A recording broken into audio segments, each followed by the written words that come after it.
بسم الله الرحمن الرحيم. السلام عليكم ورحمة الله وبركاته.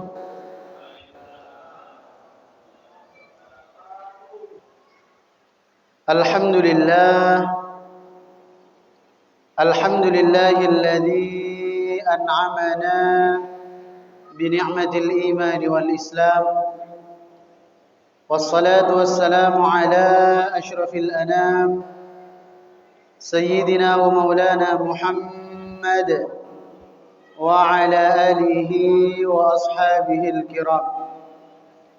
قالوا سبحانك لا علم لنا إلا ما علمتنا إنك أنت العليم الحكيم. رب اشرح لي صدري ويسر لي أمري واحلل عقدة من لساني يفقه قولي. رضينا بالله ربا وبالإسلام دينا وبمحمد نبيا ورسولا أما بعد. Yang kami hormati seluruh pengurus Masjid Baitus Salam Adira, yang kami hormati Bapak Imam Masjid Baitus Salam, para alim ulama, tokoh masyarakat. Alhamdulillah, saleh, jazakumullah khairan.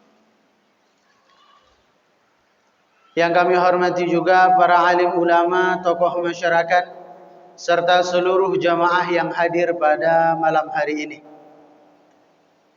Bersyukur kita kepada Allah Subhanahu wa taala dengan kita mengucapkan alhamdulillahi rabbil alamin atas segala nikmat yang Allah karuniakan kepada kita. Di antara nikmat yang terbesar adalah diberikannya kita hidayah. Apa itu hidayah? Hidayah adalah mudahnya kita untuk melakukan kebaikan. Ringannya langkah kaki kita untuk datang ke masjid ini. Meskipun sebenarnya minggu malam ini lebih banyak sebagian berkumpul di MTC karena semalam habis konser. Banyak juga yang berkumpul di Botania, tetapi juga banyak yang berkumpul di Masjid Baitus Salam. Maka mudah-mudahan hidayah ini tetap terus bisa kita jaga, yang pada akhirnya nanti semoga mengantarkan kita wafat dalam keadaan husnul khatimah. Amin ya rabbal alamin.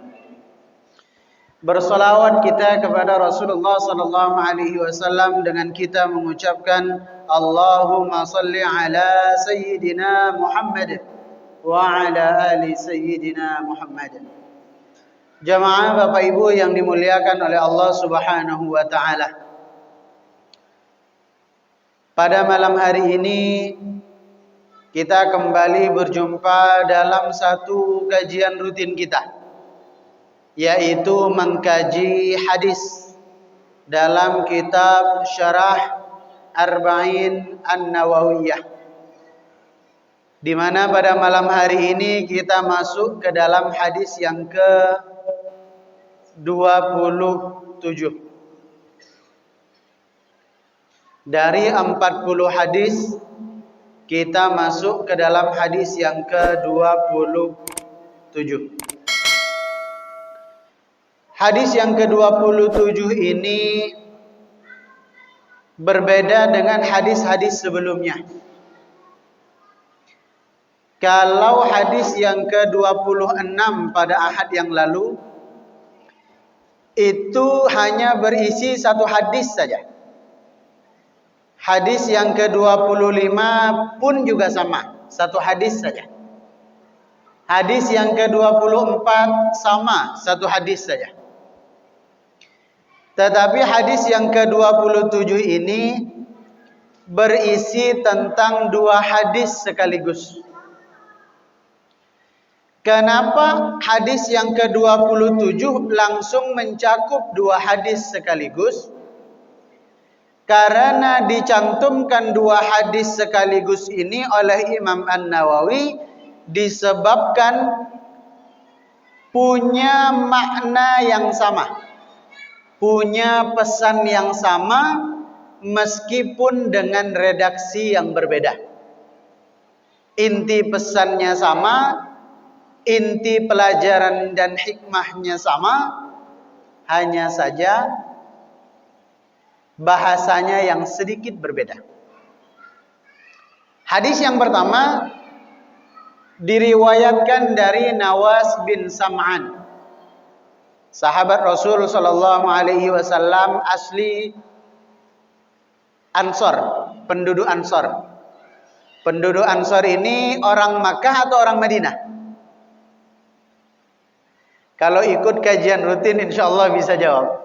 Kalau disebut sahabat dari kalangan Ansor, itu sahabat orang asli Makkah atau asli Madinah?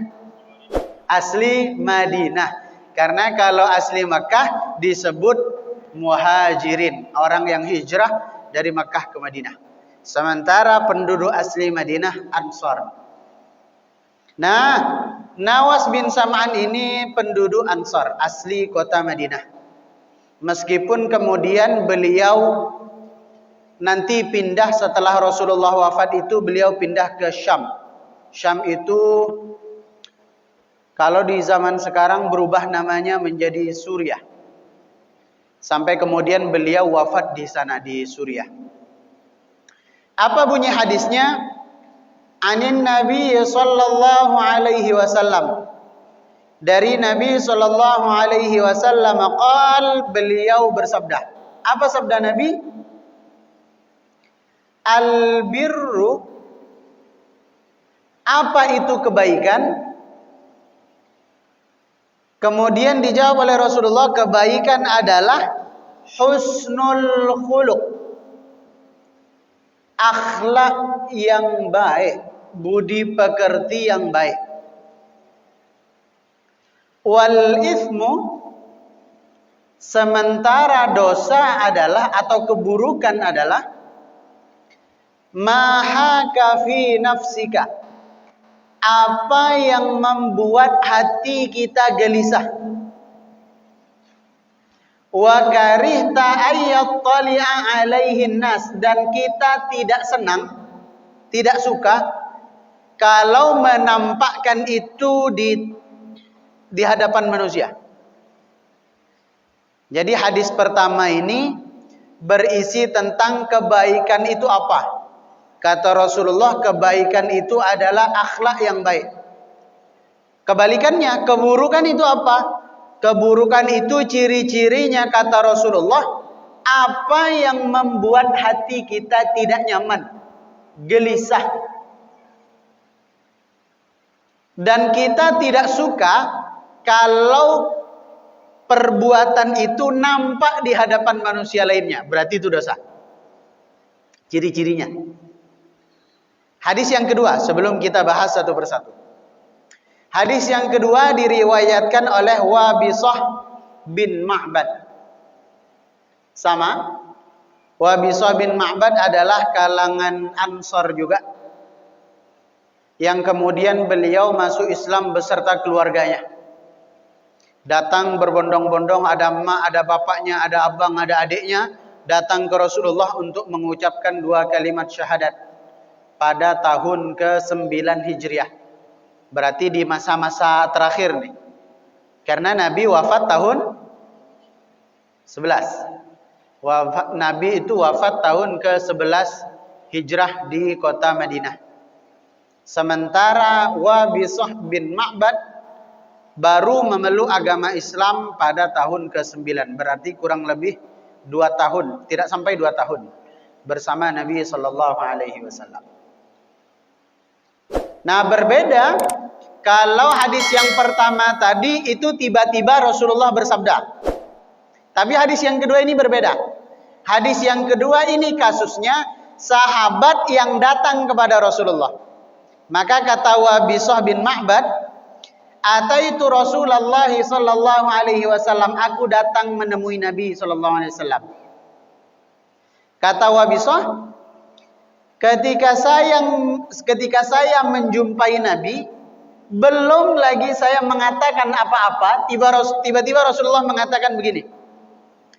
Ji'ta tas'alu 'anil birri wal ithmi.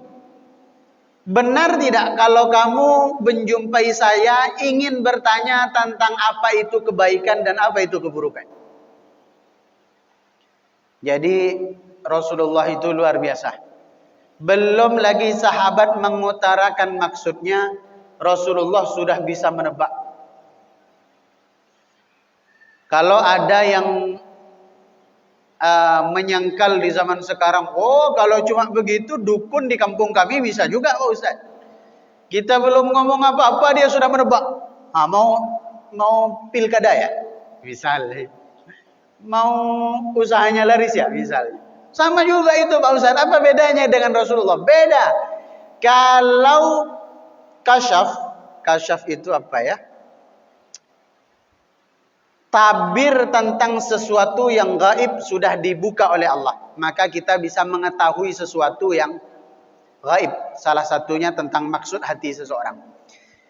Bedanya adalah kalau kasyaf itu datangnya dari Allah, dia berasal dari orang yang ahli ibadah. Tetapi ketika kasyaf itu datang dari selain Allah, maka biasanya itu dimiliki oleh orang-orang yang bahkan tidak pernah beribadah, bahkan justru menyekutukan Allah. Di situ letak bedanya. Sama-sama kasyaf juga. Tetapi kalau ahli ibadah berarti itu datang dari Allah sebagai satu kemuliaan. Tetapi kalau dia menyekutukan Allah berarti ini datang dari syaitan, datang dari jin. Apa yang disabdakan oleh Rasulullah dalam hadis ini? Kata Rasulullah, istafti qalbak. Mintalah fatwa kepada hatimu. Maksudnya minta fatwa kepada hati itu seperti apa? Kata Rasulullah, albirru matma'annat ilaihin nafsu. Kebaikan yang kita lakukan itu mendatangkan ketenangan di dalam hati. Itu maksudnya minta fatwa. Misalnya kita bingung, ini perbuatan baik atau buruk, maka tanyakan kepada hati nurani kita. Kalau kita melakukan itu dan hati kita tenang, baik. Begitu juga sebaliknya. Wal ithmu, sementara dosa atau keburukan, kata Rasulullah, maha kafin nafsi. Apa yang kalau kita lakukan mendatangkan kegelisahan. Gelisah, bimbang, bingung, tidak tenang, panik. Itu ciri-ciri kejelekan atau keburukan. Maka kata Rasulullah, istafti qalbak. Dah. Dari dua redaksi hadis ini bermiripan. Redaksinya mirip. Lantas kemudian apa pelajaran yang bisa kita ambil dari dua hadis ini? Pertama, tadi Rasulullah mengatakan bahwa albirru, kebaikan itu adalah husnul khuluq, adalah akhlak yang baik.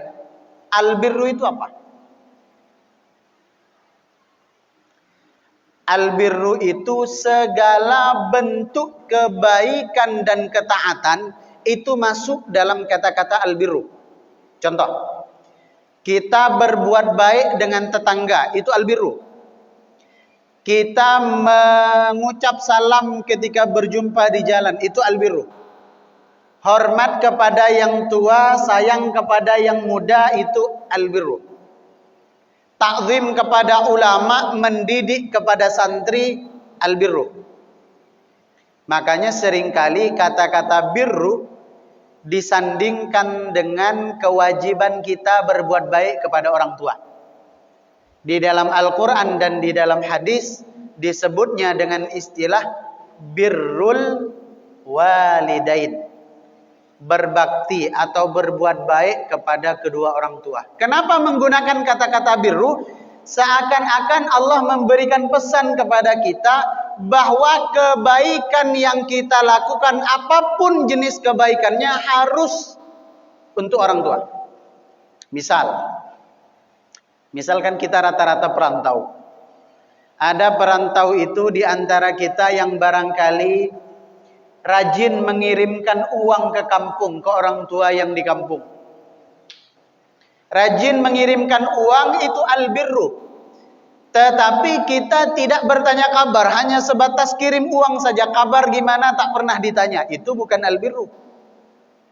Atau tanya kabar saja, mengabdi mengirim uang, tidak. Atau dua-duanya, bertanya kabar, mengirimkan uang, tapi taat tidak. Misalnya orang tua berpesan, nah hati-hati ya, kamu di kampung orang. Di situ ada adat istiadat, di situ ada satu peraturan yang berlaku, di situ ada akhlak yang mesti dijaga, di situ sosial yang harus bercengkrama. Tapi tak taat sama orang tua, itu bukan albirru. Ada yang selalu mengirimkan uang, bertanya kabar, tapi kata-katanya di hadapan orang tua itu tak santun. Kata-katanya kasar, bahkan seringkali lebih tinggi suara kita dibandingkan orang tua. Itu bukan albirru. Jadi yang dimaksud albirru adalah segala bentuk kebaikan itu terkumpul dalam kata albirru. Dan kata Rasulullah, puncak dari segala kebaikan itu adalah husnul khuluq, akhlak yang baik. Jadi kalau saya tanya kepada jamaah ini, mana yang lebih utama? Akhlak yang baik atau ibadah yang baik? Coba. Saya tanya kepada jemaah. Mana yang lebih utama? Akhlak yang baik atau ibadah yang baik? Akhlak. Berarti yang penting akhlaknya baik, tak sholat nggak apa-apa. Loh, jangan disangka. Itu yang di meja gelper itu sering traktir makan dan minum juga. Jangan disangka yang sering minum Chivas, vodka segala macam itu kalau gajian bagi-bagi juga. Akhlaknya baik. Bahkan kalau lagi banyak duit di mana, bro? Ngumpul kita di mana misalnya? Ada juga. Bahkan yang gemar main skaters pun bagi-bagi chip juga. Akhlaknya baik. Jangan tersinggung. Jadi kalau ditanya mana yang lebih utama, akhlak yang baik atau ibadah yang baik? Kalau dijawab akhlak yang lebih utama itu akhlak yang baik itu lebih utama dibandingkan ibadah, kurang tepat. Kenapa? Karena kebaikan kepada sesama itu menjadi sia-sia kalau kita tidak tunaikan kepada Allah. Begitu juga sebaliknya, kalau menjawab ibadah yang baik itu lebih utama dibandingkan akhlak yang baik. Oh, betapa banyak orang yang fasih bacaan Al-Qur'annya tapi tajam lisannya. Orang yang rajin salatnya tetapi begitu busuk hatinya. Orang yang rajin puasanya tetapi hilang ketakwaannya. Orang yang dalam ilmunya tapi gemar mencaci maki sesamanya. Maka yang jawaban yang paling tepat melalui hadis ini adalah bahwa akhlak yang baik menjadi paling utama bukan berarti ibadah tidak penting. Melainkan ibadah yang sempurna itu melahirkan akhlak yang baik. Itu pasti. Sementara akhlak yang baik belum tentu melahirkan ibadah yang baik. Makanya pasti kita hidup di lingkungan tetangga, pasti ada orang yang kalau ada acara selalu bantu tanpa diundang. Kalau ada gotong royong pasti semangat. Tapi nampak batang hidung di masjid tidak. Jangan. Tidak perlu dipertegas. Karena kami udah tahu sebenarnya. Ada. Akhlak yang baik tidak menjamin ibadah baik. Tetapi kalau ibadah baik, menjamin akhlak yang baik.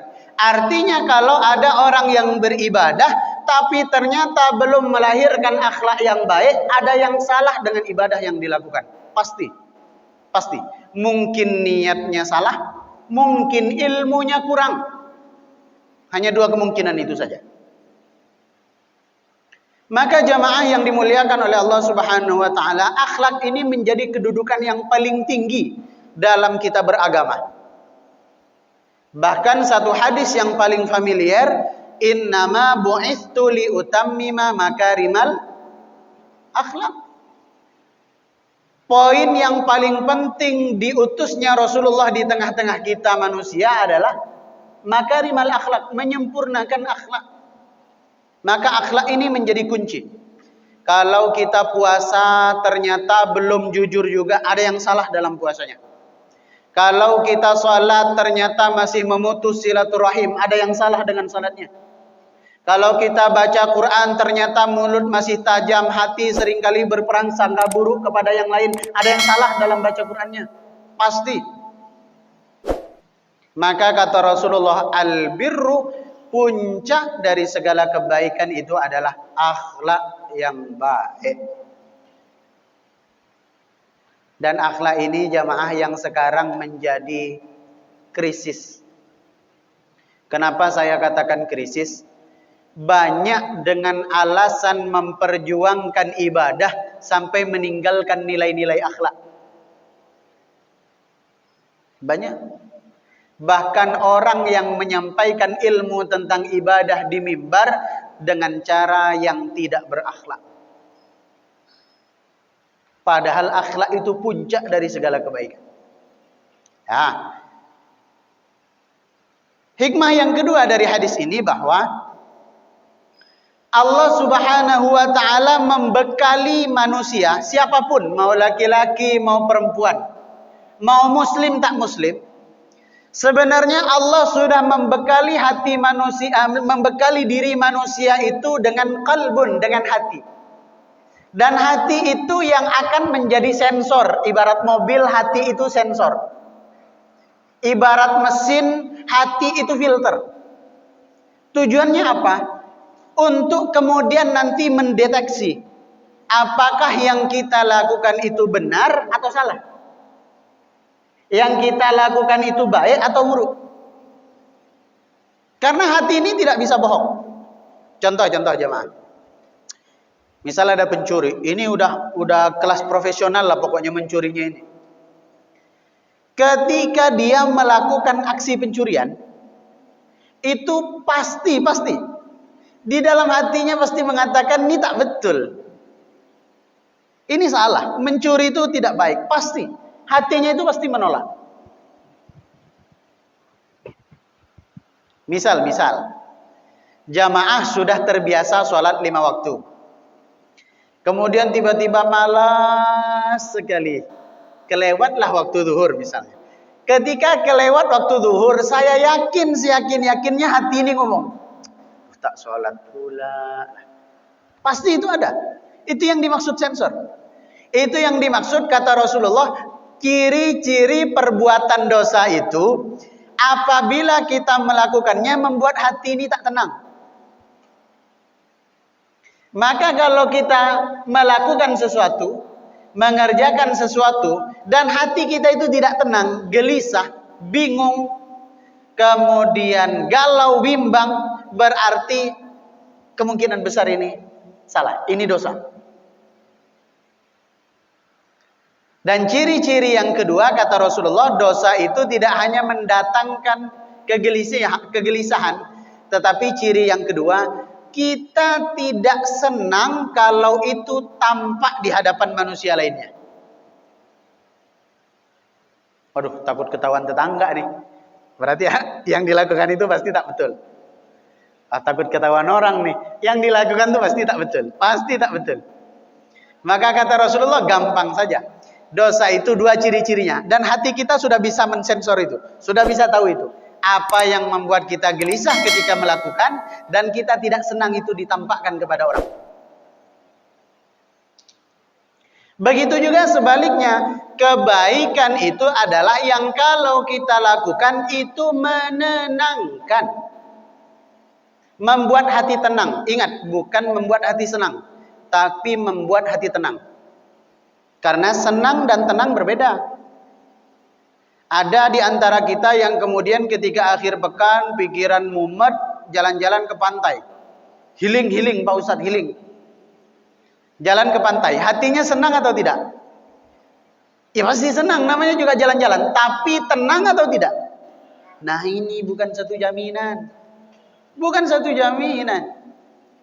Maka kalau hati kita gelisah, kalau hati kita gundah, kalau hati kita tidak tenang, tidak tentram, penyebabnya hanya dua itu saja. Kurangi dosa dan kemaksiatan, tambah ketaatan. Karena dosa yang kita lakukan mendatangkan kegelisahan dalam hati, dan kebaikan yang kita lakukan mendatangkan ketenangan dalam hati. Maka kalau hati kita gelisah, ya cuma dua itu saja kemungkinan. Antara kurangnya kebaikan atau banyaknya keburukan. Dan selalu kami sampaikan jamaah, setiap yang kelihatannya senang itu belum tentu hatinya tenang. Kami mengalami betul. Suatu ketika kami itu pulang ngajar dari kampus, kurang lebih jam 10 malam lah. Nah biasanya kami pulang dari kampus tuh biasa mampir dulu di warung kita makan karena lapar. Nah kemudian itu baru keluar dari parkiran kampus, kita ditelepon oleh jamaah. Pak Ustadz bisa nggak mampir ke rumah? Ada acara doa. Saya curiga, kenapa? Acaranya saat itu, ngundangnya saat itu juga. Kecurigaan saya yang kedua, kalau misalnya acara doa bersama, sejak kapan acara doa bersama? Mulainya jam 10. Paling nggak kalau acara itu kan habis maghrib, lepas isya atau siang lah sekalian. Ini jam 10 malam baru telepon. Disuruh pula datang ke rumah. Begitu datang ke rumah, rumahnya cukup mewah. Karena kita masuk ke sana harus ninggalin KTP. Ciri-ciri perumahan mewah tuh kayak gitu. Kalau perumahan yang nggak terlalu mewah, nggak tinggalin apa-apa. Bahkan keluarnya bawa apa-apa. Masuk tak bawa apa-apa, tiba-tiba keluar bawa motor aja tiba-tiba. Nah, kembali ke persoalan tadi. Masuk kami ke rumahnya, ternyata nggak ada ngundang tetangga, nggak ada ngundang orang lain, cuma beliau keluarga besar saja, ada keponakannya, ada saudaranya. Kemudian saya tanya, Pak, ini ada acara apa? Doa bersama Pak Ustadz, doa kepada Allah, mudah-mudahan Allah memberikan saya ketenangan. Kemudian saya nyeletuk, naluri manusia saya keluar. Saya bilang ke beliau, bagaimana Bapak masih bisa nggak tenang? Rumahnya segede ini. Ruang tamunya separuhnya masjid kita ini. Mobilnya, Masya Allah, kita nak beli pun belum terpikir lagi. Kemudian saya sampaikan, apa yang membuat Bapak nggak tenang dengan hunian semegah ini, kendaraan semewah itu? Apa yang membuat tak tenang? Entahlah Pak Ustadz, makanya kami mengundang mendadak untuk minta doa kepada Allah. Semoga Allah berikan saya ketenangan. Sebab setiap malam tuh Pak Ustadz, kami alhamdulillah diberikan kecukupan oleh Allah. Tapi untuk sekedar tidur kami mesti minum obat. Untuk sekedar tidur harus minum obat. Kalau kita dengar kajian pun tidur. Jangan tersinggung, bercanda saja. Harus minum obat. Maka kemudian selesai doa itu kami cerita sampai larut malam. Dari situ kemudian saya mengambil pelajaran, ya Allah, ternyata iya. Yang kelihatannya senang, yang kelihatannya cukup, itu belum tentu tenang hatinya. Maka gimana caranya Pak Ustadz? Minta nasihat, beri nasihat kepada saya Pak Ustadz. Melalui hadis ini persis nasihatnya cuma dua. Mungkin ada kemaksiatan yang terus dilakukan dan sedikitnya ketaatan yang dikerjakan. Maka maksiatnya tinggalkan, ketaatannya tingkatkan. Hanya dua itu saja. Maka ini juga menjadi jawaban jamaah. Kalau sampai hari ini mungkin gaji kita cukup, pekerjaan kita mapan, bisnis kita lancar, tapi ternyata hati ini rasa risau saja.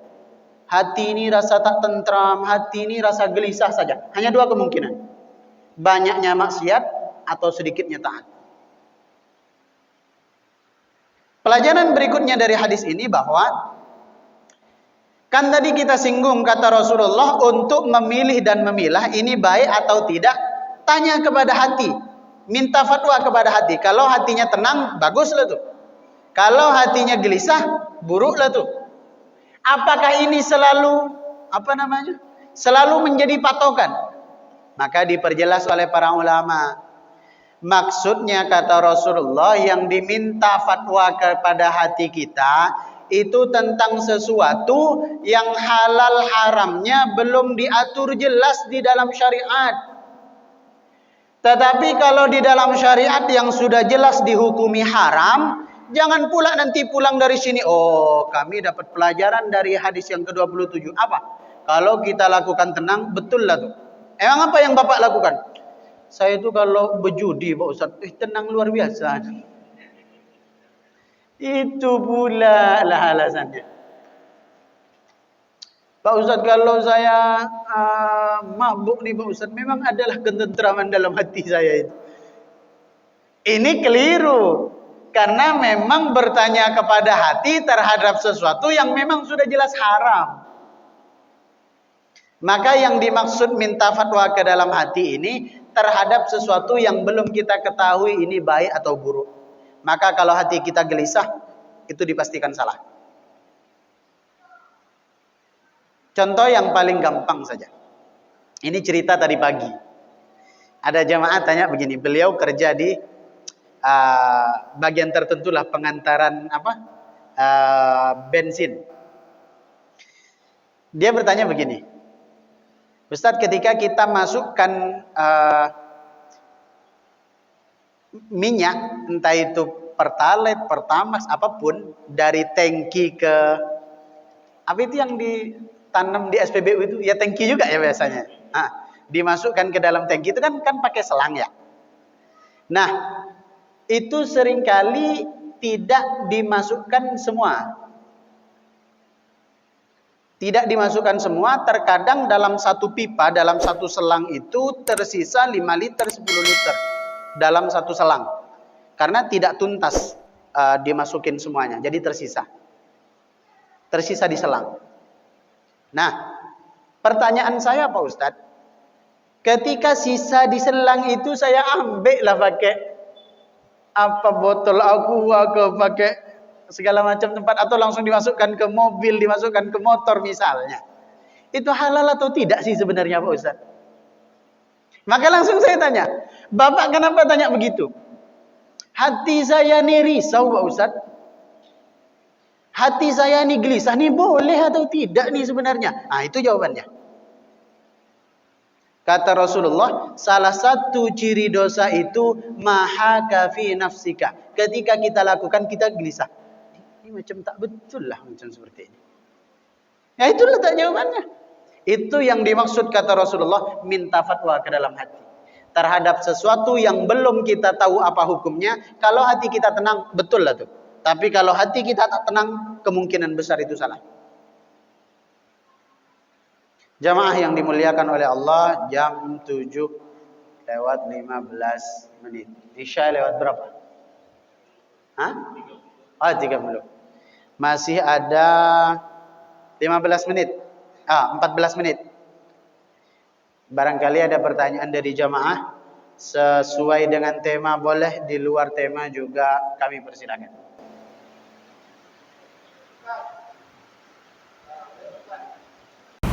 Saya kan masuk kerja jam 4 sore. Kalau saya sholat di masjid, sholat asar, saya telat masuk. Ya kan? Kalau saya ke sholat ke masjid, saya bisa di sholat musola. Gimana dia Pak Ustaz? Kalau Bapak telat masuk PT, potong gaji tak? Oh, itu lebih parah dari potong gaji itu Pak. Ya Allah. Maka mana yang mesti kita lakukan? Sebenarnya begini.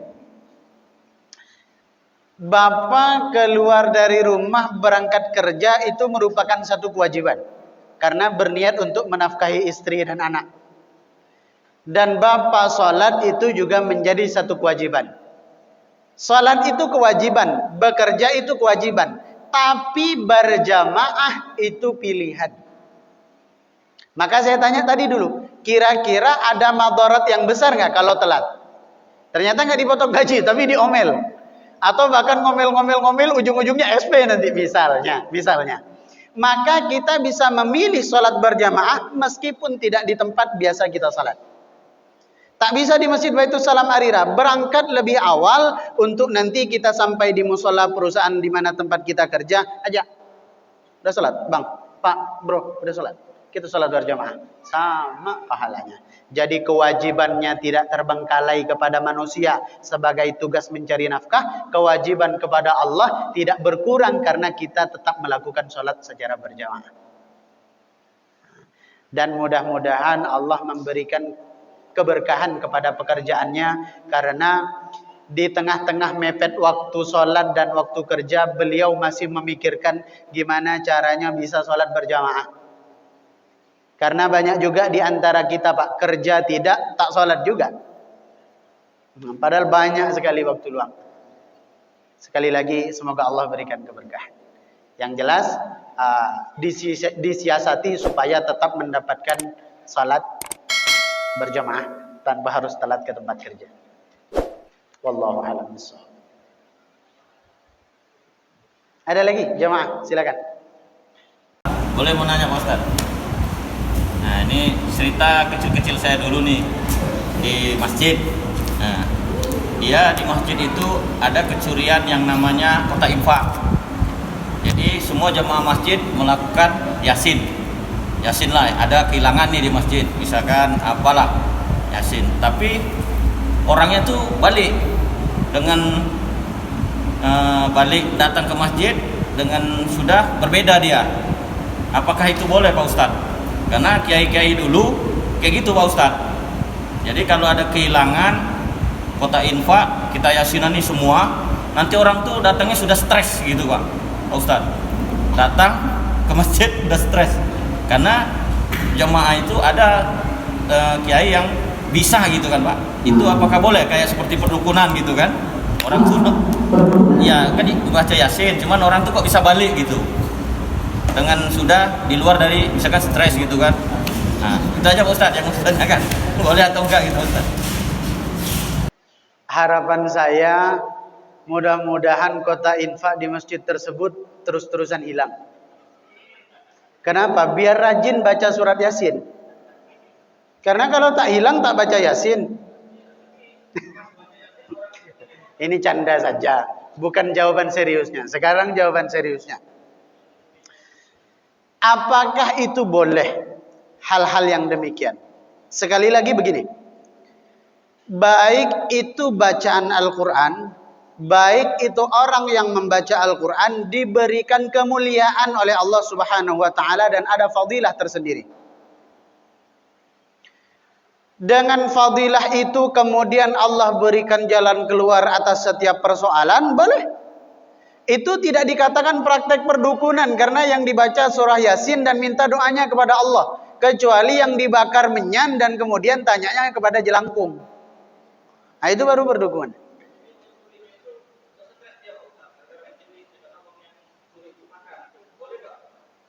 Loh, sah-sah saja, itu kan balasan.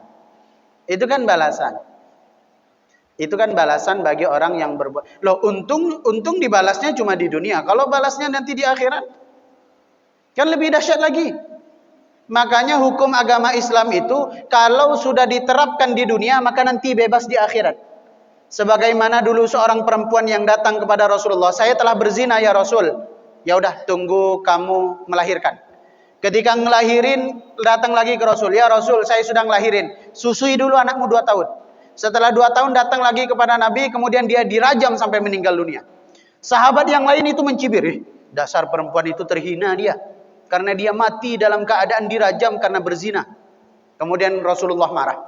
Demi Allah, seandainya pertaubatan dia kalian lihat, itu jauh lebih sempurna daripada ibadah yang kalian lakukan. Kenapa? Dia sudah menebus dosanya di dunia dengan ditegakkannya syariat agama Islam. Sudah dibalas di dunia dosanya. Jadi nanti bebas di akhirat.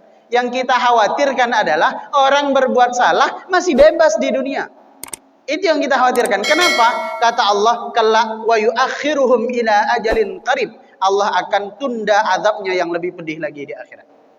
Jadi itu sah. Yang penting tetap memintanya kepada Allah. Karena kalau praktek perdukunan itu mintanya tidak kepada Allah. Wallahu a'lam bishawab. Ada lagi? Silakan jamaah. Sembari kita menunggu waktu Isya.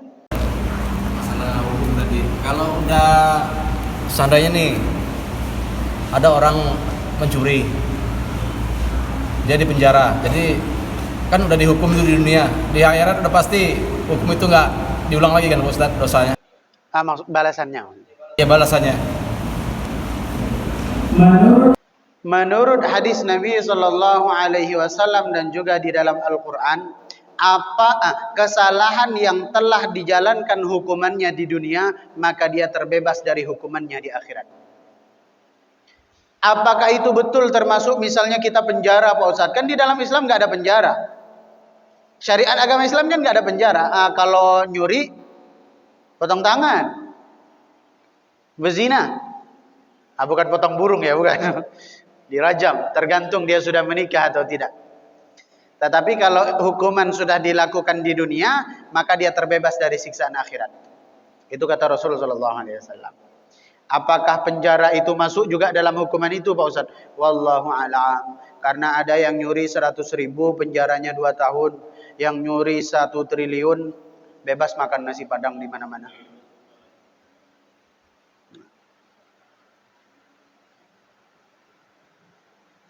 Ketika ulama melakukan kesalahan, langsung diciduk saat itu juga.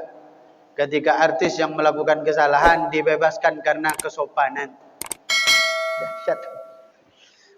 Ini satu contoh saja untuk berpikir apakah hukum itu sudah sesuai dengan keadilan dari Allah Subhanahu wa taala. Wallahu a'lam.